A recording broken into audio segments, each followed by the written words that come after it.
Buen día, ¿cómo le va? Felicidades. Un honor empezarlo con ustedes. Tremendo. No, si no lo hubiera terminado, empezado en la ruta, porque tenía la invitación hoy. Se inaugura una fábrica importante para nuestra ciudad, que es la fábrica de mozzarella de la cooperativa, que además en mi época de presidente de la usina también hicimos una obra importante que tenía que ver con la obra eléctrica en ese momento, y bueno, y Ezequiel formaba parte en ese momento también del actual gerente, en aquel momento director de la usina, así que un honor. Así que tenía que venir, en la ruta hoy, al menos evité la niebla y llegué anoche, así que bueno, un honor. Gracias por la invitación. Bueno, ¿por dónde arrancamos, Rodolfo? Un poco la mirada sobre la realidad política que tenemos en este momento en la provincia de Buenos Aires, muy amplia, pero para ver un poquito cómo está pensando Matías Ibal. Sí, a ver, la verdad es que los bonaerenses estamos siendo un poco rehenes de dos peleas muy duras. Por un lado, una que se inició ya hace un tiempo, que tiene que ver con el presidente Milei y Kicillof eligiéndose como rivales continuamente, con una escalada cada vez mayor desde lo dialéctico, pero ya con agresiones, que por ahí el sumo fue cuando el propio presidente plantea la posibilidad de la intervención, algo gravísimo para los bonaerenses, a partir de hechos de violencia, y ese planteo, obviamente que en realidad es no reconocer la voluntad popular. Digo, más allá de que uno está con diferencias políticas, es de una gravedad institucional incluso importante esa amenaza. Entonces esta pelea sistemática muchas veces ha dejado sin fondo, digo, el fondo de incentivo docente, el fondo de las obras públicas. Recién charlábamos fuera del aire de lo que pasa con las rutas, que hoy se resienten, rutas nacionales, rutas provinciales en la provincia de Buenos Aires.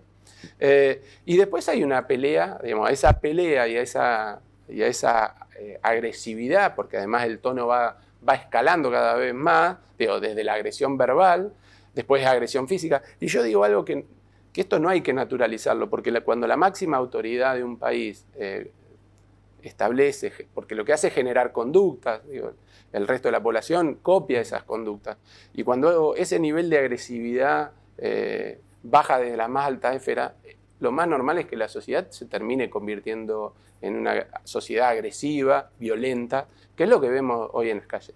Pero a esa gravedad de esa pelea donde se han elegido un poco de rivales, después se le agregan las propias diferencias que hoy tiene el oficialismo en la provincia de Buenos Aires, entre lo que es Unión por la Patria, claramente las diferencias que hay entre un sector, referenciado más en Cristina Fernández de Kirchner y por el otro lado en Axel Kicillof, y que eso ha hecho que hoy la provincia de Buenos Aires no tenga presupuesto, que no tenga ley impositiva, que no haya podido resolver la cuestión electoral. Este es un año electoral. Hay una norma no escrita que dice que no debiéramos discutir cuestiones que tienen que ver con los cambios en materia electoral justamente en estos años, y la realidad es que estamos a punto de iniciar mayo y todavía los bonaerenses no sabemos si vamos a votar 2 veces, 3 veces, una vez, cuándo van a iniciar, cómo se va a hacer ese proceso. Y la verdad que esto es preocupante, porque al no definirse, lo que hay es juegos con conveniencia. No, a mí me conviene que con la cuestión chiquita, y no se piensa en la cuestión más importante, porque tanto al gobernador como al presidente, los argentinos, los eligieron para resolver cuestiones concretas, para gestionar, y hoy lo que se ve es otra cuestión. Sí, vale, usted nos está planteando un panorama hacia afuera, digamos, esas dos grandes peleas. ¿Y por casa cómo andamos? Porque el radicalismo, muy bien que digamos, no anda desde el momento que todavía está con indefinición de la interna que fue hace un montón de meses, por ejemplo. Bueno, a ver, yo creo que la irrupción, me parece que hay que entender, hay que tratar de hacer una lectura integral a la situación política del país. La irrupción de Milei, obviamente que lo que hizo fue sacudir el tablero, y tenemos que empezar a ver la política con otros ojos de lo que pasó después de eso. Lo primero que pasó fue que el propio justicialismo se rompió, ¿no? Ya en diciembre del 2023, recuerden lo que pasó con Jaldo, las primeras leyes son aprobadas por votos del peronismo, el peronismo se parte, o un cachito antes, a partir del pacto de Acasuso, donde Macri y Patricia Bullrich se sientan con Milei, se rompe el PRO, la presidenta del PRO formando parte del gobierno de Milei, ruptura, digo, lo que estamos viendo hoy muy claramente en la próxima elección importante, que es la de la Ciudad Autónoma de Buenos Aires, donde el anterior jefe de gobierno de la ciudad, del PRO, anterior jefe de gabinete, candidato a presidente, como era Rodríguez Larreta, enfrentando al PRO. El PRO se rompe el peronismo, y el radicalismo también tiene dos, que además es el partido por tradición, que no es el del pensamiento único, que siempre tiene diferentes miradas. Entonces tiene una visión que no es homogénea, que no es unánime respecto a qué hacer cómo pararse frente al gobierno de Javier Milei. Y ahí hay sectores que... Antes lo definían con una interna, ahora la interna, por lo menos una elección no valió porque, digamos, hay cuestionamientos entre los propios dirigentes. Bueno, estás hablando de la provincia de Buenos Aires. Primero la cuestión general que tiene que ver, la máxima representación de nuestro partido es la Convención Nacional. Correcto. Y ahí tiene representación todos los gobernadores, y ahí también los gobernadores. Hoy el radicalismo está en una situación que hacía años que no estaba, que tiene 5 gobernadores. Uno muy importante como Santa Fe, que viene de revalidar a partir de la constituyente, y que tiene una posición muy clara opositora a Milei, y tiene otros, como puede ser el caso por ahí de Cornejo en Mendoza, que tiene una posición de mayor cercanía. Ambos con responsabilidades institucionales, donde además hay un gobierno nacional que al que no se ordena, lo amenaza, le corta fondo, lo vemos recién en la provincia de Buenos Aires, pero es para el resto de las provincias. Y después puntualmente en la provincia de Buenos Aires sí tenemos 2 miradas claramente muy diferentes, que fuimos a una interna y que la interna no terminó de saldar esa diferencia a partir de cuestionamientos que hoy están planteados, pero que más allá de quién sea el triunfador de esa interna puntual, creo que, digamos, 50% para cada espacio político, eso está claro. Ayer tuvimos una reunión en el Comité Nacional donde ambas partes, bueno, nos juntamos, reconocimos que no hay un claro triunfador, pero que hay 2 posiciones diferentes que queremos construcciones diferentes.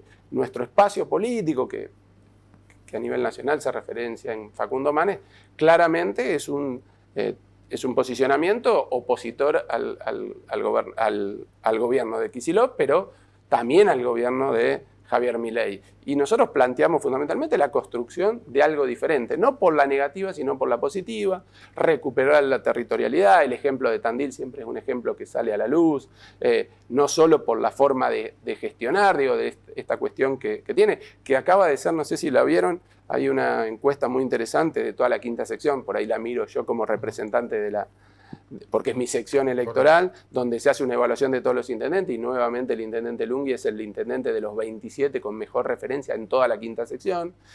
Bueno, es el modelo a Tandil, un modelo del radicalismo exitoso, ganador, pero que además plantea una gestión moderna, similar a lo que está haciendo Puyaro. Entonces eso es lo que pretendemos recuperar, y claramente con una oposición a lo que representa el gobierno de Javier Milei. Está con nosotros el contador Matías Ivale, diputado provincial.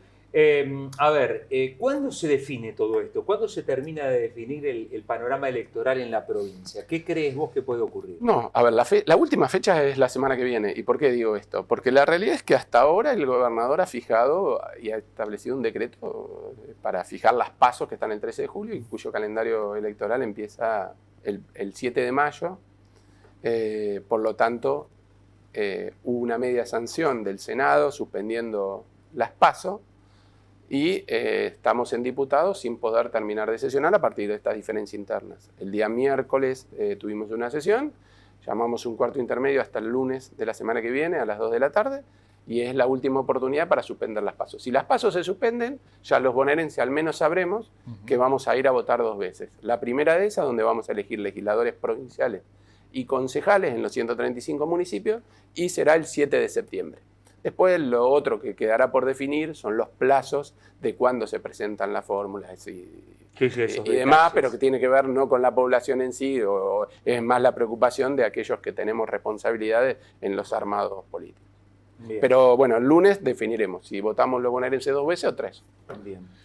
Algo que debiéramos haber, nosotros lo planteamos claramente desde diciembre, venimos haciendo fuerza. ¿Por qué están al filo de la... Bueno, porque tiene que ver con la propia interna del oficialismo de la provincia de Buenos Aires, donde tienen diferentes miradas, que antes eran por ahí más dentro de la legislatura, y hoy ya son públicos porque han manifestado los referentes claramente 2 posiciones muy, muy encontradas respecto a esta situación, al menos, ¿no?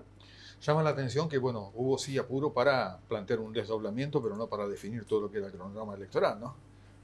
Sí, pero bueno, recordá que cuando el desdoblamiento fue al medio a la fuerza, hubo proyectos en el mismo momento del sector más identificado con la expresidenta Fernández de Kirchner, donde sus diputados presentaban un proyecto con concurrencia. Entonces era ver a quién correspondía, si eran los legisladores o era el decreto del gobernador, que terminó presentando un decreto a mediados de abril. Digo, esto se podría haber hecho tranquilamente en el momento que hizo la apertura de sesiones allá por el 1 de marzo. Digo, ya era tarde el 1 de marzo, pero lo podría haber hecho y llevamos ya 2 meses sin la resolución.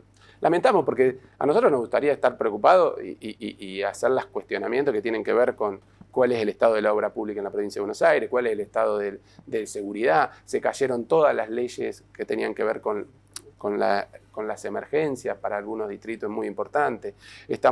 Debiéramos estar discutiendo lo que está sucediendo con los municipios que hoy no tienen los fondos necesarios, porque lo que preveía el presupuesto que no se fuesen sancionado era un fondo de 400.000 millones. Digo, para Tandil eso hubiera significado unos 4.000 millones de pesos adicionales, casi una masa salarial y media, que estaba previsto en el presupuesto y no se sancionó. Debiéramos estar discutiendo eso. Cuando decimos queremos discutir la gestión, pasa por ese lado y no con estas peleas que, digo de vuelta, los bonaerenses en general, los tandilenses en particular, somos rehenes de esta discusión.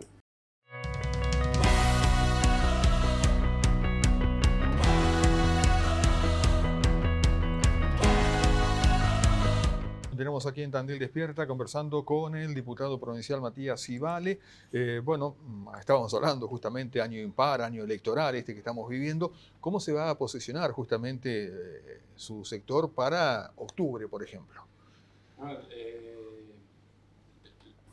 Vamos a estar en un año distinto a todos. Los bonaerenses por primera vez vamos a tener 2 elecciones en forma desdoblada. Una donde todos los argentinos vamos a ir a votar con boleta única los diputados nacionales, que eso será en octubre, y otra elección en principio que sería en septiembre, donde elegimos los senadores provinciales en nuestro caso y concejales. En el caso de octubre nosotros estamos ya terminando de conformar un espacio que incluye una buena sector del radicalismo de la provincia de Buenos Aires, que sea protagonista, pero que entendemos que para ser una opción de cara a lo que viene, al 2027, tiene que ser mucho más amplio. Y en la construcción, evidentemente, la política en general en la Argentina desde hace unos años es una política de frentes, pero que hay liderazgo indiscutido, digo, porque obviamente lo que sucedió, digamos, lo vimos con Javier Milei y lo vemos con otros referentes, y en nuestro caso tenemos una figura disruptiva que apareció hace 4 años o 3 años y pico en la política, que tenía que ver con un protagonismo más de la ciencia y un referente social como era Facundo Manes, que está dispuesto a ir por esa construcción que exceda al radicalismo y que es convocante, y estamos trabajando en pos de esa opción, de lo que hoy representa Facundo, que tiene que ver con los valores que hemos venido planteando desde hace tiempo y que entendemos que en la Argentina hoy no están siendo atendidos, fundamentalmente vinculado a la economía del conocimiento, a la ciencia, fundamentalmente con un eje central en la educación. Hoy estamos a casi un año de la marcha multitudinaria universitaria y sin embargo vemos que los problemas que tenían las universidades hace un año hoy no están solucionados. Hoy empieza a haber medidas de fuerza en casi todas las universidades nacionales, y esto es porque claramente la educación no es un eje para este gobierno nacional. Entonces, digo, más allá de hablar de otro, por ahí había un mensaje, si uno no habla de otros partidos políticos, sino lo que pretende es decir para qué queremos construir, cuál es la Argentina que queremos construir, pero obviamente que es por contraposición a lo que hay hoy. Y la verdad es que también tiene que ver con un gobierno nacional que ha agotado, a mi juicio, buena parte de esa luna de miel que se genera siempre cuando un gobierno asume, que tiene que ver con el cumplimiento de las promesas. Cuando uno mira en el hacia atrás un gobierno que llega a partir de decir vamos a combatir la casta y automáticamente incorpora la casta a su gobierno, se asocia con la casta, se transforma en casta. Cuando miramos los ministerios, cuando miramos las prácticas, cuando miramos lo que ha sucedido, Mencionaba recién lo de la universidad. Ustedes recuerdan que el gobierno dijo a las universidades hay que auditarla, como si eso solucionara el problema real que era la falta de presupuesto por decisión. Nuestro bloque a nivel nacional, Democracia para Siempre, con Facundo Manes como referente, planteó, a partir de la estafa que se dio con el gobierno nacional, con la criptomoneda, planteó una auditoría justamente para que se investigue esos hechos que tenían, hay hechos comprobados de que no se actuó de la debida manera. Entonces planteamos una auditoría. Aquellos que pregonaban la auditoría para la universidad dijeron, auditoría no, y vaciaron las comisiones. Logramos tener la mayoría y a partir de la semana que viene se empieza a llamar a los funcionarios para que den explicaciones respecto a este tema, por ejemplo. Digamos, un frente está obviamente armado con distintos espacios. ¿Puede venir a ese frente, digamos, liderado por Manes, gente de espacios del peronismo? Sí, a ver, creo que las construcciones que se vienen no tienen que ver con la vieja forma de ver acuerdos políticos de junto un sello, sino con forma de pensar que obviamente va a haber peronistas, sí, claramente va a haber peronistas o que se identifican con el peronismo en esto, va a haber radicales, va a haber socialistas, sí, yo no imagino los sellos, ni siquiera, si querés, no imagino ni siquiera el sello de la UCR ahí como... tenemos que ir a la construcción de algo novedoso, nuevo, que salga por arriba de este momento de la sociedad que tiene tanta crispación, hay mucho odio.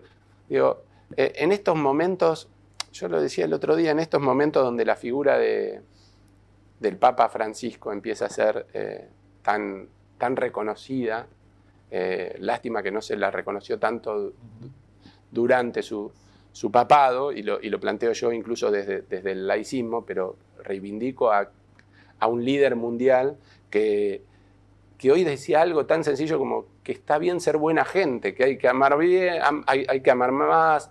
Digamos, la contraposición es el odio permanente, ¿no? Al mismo momento que Milei decía es el argentino más importante de la historia, tuiteaba contra los periodistas, contra ustedes, diciendo que lamentablemente nos falta odiar más al periodismo. En un tuit pone que hay que odiar más.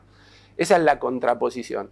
Entonces, a este nivel de crispación hay que salir por arriba. Y por arriba es convocando a todo aquel que incluso no piensa idénticamente como nosotros, pero a partir de los consensos, a partir de la construcción.